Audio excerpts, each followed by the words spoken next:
سر جی آپ کی ویڈیو میں آپ نے میرے سیکوینس میں ہم نے بڑی ویڈیو بنائی تھی، کائنات کا خاتمہ، اینڈ آف ٹائم، غزوہ ہند. آپ کو لگ رہا ہے کہ اب وہ ٹائم آ چکا ہے؟ سر دیکھیں، بات یہ میں نے پہلے بھی عرض کیا، اینڈ آف ٹائم پہ میری کو تھوڑی بہت ریسرچ ہے. میں پھر کہتا ہوں I never claim to be the best one. I'm just the ordinary one and I'm happy to be the ordinary sir one. جی آپ کے اب میں سر آپ عام ہو کے میرے جو بات کرتے ہیں وہ ہمارے لیے خاص ہے. اب میرے ناظرین کو ذرا بتائیں. سر میں وہ اسی کے اوپر آ رہا ہوں. بات یہ ہے کہ مجھے نہیں پتا کہ مولا امام مہدی علیہ السلام تشریف لائیں گے یا عیسیٰ علیہ السلام تشریف لائیں گے تو وہ کیا کریں گے. وہ مالک ہیں، ان کے ہاتھ میں. میں یقیناً اس عیسیٰ علیہ السلام کو نہیں جانتا کہ جن کو چوتھے آسمان سے نیچے آنے تک تو کوئی جو ہے وہ مشکل درپیش نہ ہو اور وہ نیچے آ کے کہیں کہ ہن پوڑی لاؤ تو میں تھلے لاؤ. میں یقیناً جو ہے وہ جو اللہ کے چنے ہوئے اور برگزیدہ لوگ ہوتے ہیں جن کے ساتھ اللہ کی انرجیز ہوتی ہیں، وہ کیا کر سکتے ہیں مجھے اس کا آئیڈیا ہے. تو ایک ولی اللہ عام کیا کر سکتا ہے، اور پھر ولیوں کے سردار اور اماموں کے سردار وہ کیا کریں گے مجھے نہیں پتا. رہ گئی بات آپ نے جو انٹرو میں کہا ہے کہ 2040، تو سر سچی بات ہے مجھے اس کا بھی نہیں پتا. مجھے یہ پتا ہے کہ اس وقت جو ہو رہا ہے وہ کوئی اچھی طرف نہیں جا رہا. مجھے یہ پتا ہے کہ وہ جو سرور انبیاء صلی اللہ علیہ وآلہ وسلم سرکار ختمی مرتبت نے فرمایا کہ پانیوں سے آ کے شعلے اٹھیں گے، وہ وقت آ گیا ہے. مجھے یہ پتا ہے کہ رسالت مآب سرکار ختمی مرتبت سرور انبیاء صلی اللہ علیہ وآلہ وسلم نے فرمایا کہ آسمان سے آگ برسانے والے تیر تمہارے شہروں پہ برسیں گے اور تمہارے شہروں کے شہروں کو غرق کریں گے. ہو سکتا ہے بلسٹک میزائلز کی طرف اشارہ. آگ برسانے والے تیر تو وہی ہیں. اب رہ گیا بات کہ جی 2040 تک کیا ہونا ہے، تو سر مجھے تو یہ نہیں پتا، لیکن 2027 تک کیا ہونا ہے اس کا مجھے آئیڈیا ہے. 2024 میں جو بلکہ 2020 میں لگنے والی جو آگ ہے وہ 2023 تک کسی اور ڈائمنشن میں تھی. 2023 کی فروری کے بعد سے اس کی ڈائمنشنز بدلنی شروع ہوئی. آپ نے جو ہے وہ اسرائیل کے حالات دیکھ لیے، آپ نے باقی ادھر ادھر کے یوکرین کے چیزوں کے حالات دیکھ لیے. وہ 2021-22 سے جو آگ شروع ہوئی تھی اس کی ڈائمنشن بدل گئی. سر جی آپ کی بات کو میں بالکل انڈورس کرتا ہوں کہ پیرامیٹرز بھی بدل گئے. سر جنگ اب جو ہوگی وہ بارڈرز کے اندر نہیں ہوگی. اب وہ ٹریڈیشنل وار والا دور ختم ہو گیا. اب کہیں نہ کہیں سمندروں کے اندر سے بلسٹک میزائل داغے جائیں گے اور بس چیزیں اس وقت کسی اور طرف جا رہی ہیں. ہاں جو میں نے بات کی تھی آج سے کوئی میرے خیال 5 سال پہلے اپنے چینل کے اوپر اور پھر آپ کے چینل کے اوپر کہ 2021، 22 اور 23 یہ ایک سیکوینس ہے، 24، 25، 26 اور 27 یہ ایک سیکوینس ہے. 24 میں جو سیکوینس ہے وہ شروع ہو چکا ہے سر. اور جو میری بات، جو میرے ایمان کی حد تک میرا یقین ہے اور جو میری کیلکولیشن مجھے بتا رہی ہے کہ 2027 کے ختم ہوتے ہوتے مسلمان ایک بہت بڑی اور سٹرونگ اور متحد آئیڈینٹی کے طور پہ اوپر دنیا میں موجود ہوں.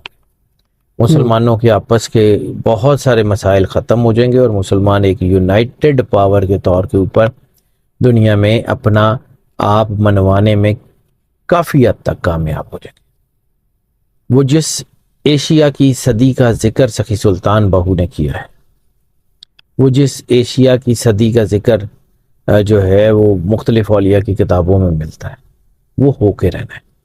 حضور واصف علی واصف صاحب نے جو کہا تھا کہ پاکستان نور ہے اور نور کو زوال نہیں، تو یہ نور گہنا ضرور گیا تھا، اس کے اوپر نحوست کے کالے سائے ضرور آ گئے تھے، لیکن ایک وقت آئے گا یہ ہٹیں گے.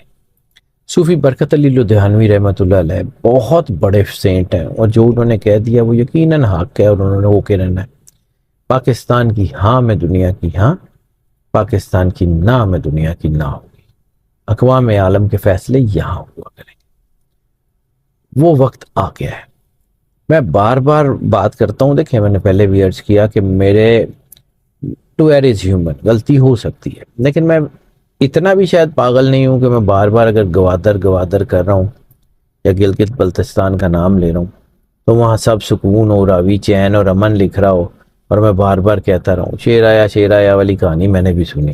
گوادر والی بات آپ نے جتنی دفعہ کی ہے نا، اب گوادر سے لیٹسٹ رپورٹ یہ ہے کہ وہاں پہ باڑ لگائی جا رہی ہے. فینسنگ کی جا رہی ہے، وہ بڑا شور اٹھا تھا، اس کی تردید بھی ہوئی، لیکن ابھی تک جو ہے نا گوادر کے اوپر ہماری گورنمنٹ کی پوری نظر ہے، پورا اس کو پروٹیکٹ کر رہے ہیں. سر بالکل ٹھیک ہے، میں عام سا آدمی ہوں، میرے پاس کچھ نہیں ہے، میں تو کاغذ میں لیکن آپ نے یہ بات بہت پہلے کی ہے شاہ جی. سر یہ میں 3 سال سے کر، میں وہی کہہ رہا ہوں نا. ٹھیک ہے. اور مسقط سے اٹھنے والے شعلے گوادر تک پہنچتے ہوئے ٹائم نہیں لگے گا. اللہ اکبر. بس اس سے زیادہ میں آپ کو نہیں بتا سکتا. شاہ جی ٹھیک ہے. مجھے جو نظر آتا ہے وہ کچھ اور ہے، حالات کسی اور طرف جا رہے ہیں. جنگیں کسی کا بارڈر دیکھ کے نہیں ہوں گی، جنگیں ہوں گی. یہ ایک دم سے کبھی آپ نے دیکھا بہت ہائپ تھی، ریڈ ہائفر ریڈ ہائفر ریڈ ہائفر، قربانی ہو گئی، انج ہو گیا، غائب کہاں ہو گیا وہ ایک دم سے؟ یس. بہت سارے سینیریو سر میں زندگی میں نے دیکھی ہے، میں بہت ساری چیزیں بھولتا نہیں ہوں. 4 بلڈ مونز کے بعد چیزیں بدل جائیں مجھے نہیں لگتا. یہ بڑی جنگ ٹل جائے مجھے نہیں لگتا. اللہ معجزہ کر دے، دیکھیں میرے ہاتھ میں کچھ نہیں ہے، اللہ معجزہ کر سکتا ہے، کل کائنات کا کارساز ہے. جس طرح حضرت یونس علیہ السلام کی قوم نے متحد ہو کے توبہ کر کے عذاب ٹال لیا تھا، ہو سکتا ہے ہم پہ اوپر بھی آیا ہوا عذاب ٹل جائے. لیکن چونکہ مجھے اس وقت نہ قوم کا موڈ وہ والا نظر آ رہا ہے، نہ اللہ کی انرجی کا موڈ اس طرف کا نظر آ رہا ہے کہ یہ چیزیں ٹلیں گی، تو اس لیے ڈر خوف تو ضرور ہے اندر سے، لیکن اس بات کا ڈر خوف نہیں ہے کہ موت کائنات کی سب سے خوبصورت حقیقت ہے، اور مجھے اللہ کے پاس جانے سے بالکل کوئی ڈر نہیں لگتا. میرے لیے تو عید کا دن ہوگا جب میں مالک کو جا کے ملوں گا. اللہ اکبر. ٹھیک ہے. لیکن ڈر صرف اس بات کا ہے کہ مرتے وقت کہیں وہ حالات ایسے نہ ہو جائیں کہ اپنے مالک سے دور ہو جائیں. اللہ اکبر. کہیں حالات ایسے نہ ہو جائیں کہ مالک سے دور ہو جائیں، ورنہ موت تو کائنات کی سب سے خوبصورت حقیقت ہے. اس میں کوئی شک نہیں ہے، کوئی ڈر نہیں ہے، کوئی خوف نہیں ہے. پھر کیا ہوا؟ جس اللہ نے اولاد دی ہے سارا کچھ وہ بھی وہ سنبھال لے گا، آتا اس کو سنبھالنا. اللہ اکبر. بالکل ٹھیک ہے شاہ جی. شاہ جی آپ ایک بات کرتے ہوتے تھے، کیا یہ اب میں جاننا چاہ رہا ہوں کہ یہ وقت آ چکا ہے، آپ جب کہتے تھے کہ اٹک جو ہے وہاں خون کی ندی بہے گی، وہ والا حصہ ادھر ہو جائے نعمت گا. اللہ شاہ ولی نے کہا تھا، جی جی. نعمت اللہ شاہ ولی نے کہا تھا، میں نے اپنی مرضی سے نہیں، نعمت اللہ شاہ ولی نے بالکل اٹک کے پل کا اتک کا لفظ، اتک کیونکہ ٹے عربی کی گرامر میں نہیں ہے، اتک کا لفظ سرور انبیاء صلی اللہ علیہ وآلہ وسلم کی حدیث میں بھی ہے، اور مفسرین اس بات کے اوپر کافی کنونس ہیں کہ شاید یہی علاقہ ہے. اس جنگ کا ذکر تو سرور انبیاء صلی اللہ علیہ وآلہ وسلم نے بھی کیا ہے، ہو سکتا ہو جائے. اب یہ جنگ کے 2 سینیریوز ہیں، میں سینیریوز کی بات کرتا ہوں. تو سر پھر وہ تباہی جنم لے گی کہ کسی کے پاس کچھ نہیں بچے گا، پھر نہ بندوقیں بچیں گی اور نہ کوئی اور چیز بچے گی. کائنات کی طرف سے سمجھ لیں کہ وہ آغاز ہوگا کسی نہ کسی غلط طرف کا. لیکن میں پھر کہہ رہا ہوں اللہ اس سے اپنی پناہ میں رکھے. میری کیلکولیشن میں وہ 5 سے 7% سے زیادہ نہیں ہے. بڑا سوچ سمجھ کے لفظ بولتا ہوں، مجھے بہت ساری چیزوں سے ڈر لگتا ہے سر.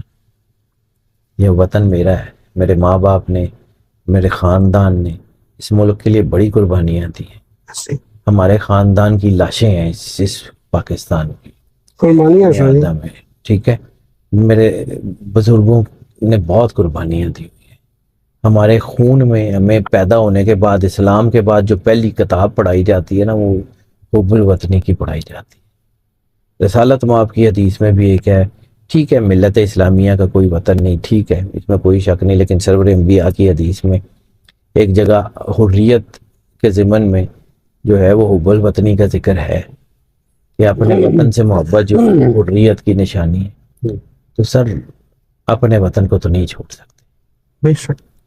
آپ کو بھی پتا ہے کہ میں بہت بڑی جاب چھوڑ کے پاکستان آیا تھا صرف اسی لیے کہ میرا ملک، میرا گاؤں مجھے جو ہے نا کھینچتا ہے. تو میں یہاں سے باہر نہیں جا سکتا، لیکن تکلیف ضرور ہے مجھے. دعا کر سکتے، کوشش کر سکتے، اس سے آگے کچھ نہیں کر سکتے. اللہ. شاہ جی یہ جو پھر سیکوینس بن رہا ہے، یہ جنگ جو ہے یہ ہمارے اس خطے کو بھی دیکھیں سر مولا کے وسطیٰ میں تو لگی ہوئی ہے، حرم میں جائے گی، پھر یہاں. میں عرض کرتا ہوں مولا امام مہدی علیہ السلام کے قلعوں میں سے ایک بڑا قلعہ پاکستان، سرور انبیاء صلی اللہ علیہ وآلہ وسلم کی ایک حدیث ہے جس کے بارے میں ہم نے بہت سنا، بہت مشہور حدیث ہے کہ رسالت مآب خانہ کعبہ کے دروازے کے آگے کھڑے تھے، مسکرائے۔ صحابہ کرام نے پوچھا یا رسول اللہ مسکرانے کا سبب بتا سکتے ہیں؟ فرمایا مجھے لگتا ہے کہ میرے پیچھے اسلام کا قلعہ ہوگا، وہاں سے مجھے ٹھنڈی ہوا آ رہی۔ تو خانہ کعبہ کے دروازے کے سامنے ہمارا وطن ہے، پاکستان عام سی ٹیریٹری نہیں ہے، یہ وہی ٹیریٹری ہے جہاں سے سرور انبیاء صلی اللہ علیہ وآلہ وسلم کو ٹھنڈی ہوا گئی تھی۔ اب ملک پہ قبضہ ہو جائے، ملک جس نام پہ بنے اسلامی جمہوریہ نہ رہے، کوئی بات نہیں، اس کا مطلب اس کی آئیڈینٹی ہے، اس کی گراس روٹس ہے، اس کی فاؤنڈیشن تو غلط نہیں ہو سکتی۔ محمد علی جناح، علامہ محمد اقبال اور وہ لوگ جنہوں نے اس کے اوپر قربانیاں دی ہیں، وہ سارے مل کے غلط نہیں ہو سکتے۔ مسجد ہو سکتا ہے کہ اللہ مختار سقفی بھیج دے، آنا ہے سر جی، اللہ یہ بھی تو ہو سکتا ہے۔ مختار سقفی آنا ہے، اس کو آنے سے کوئی نہیں روک سکتا۔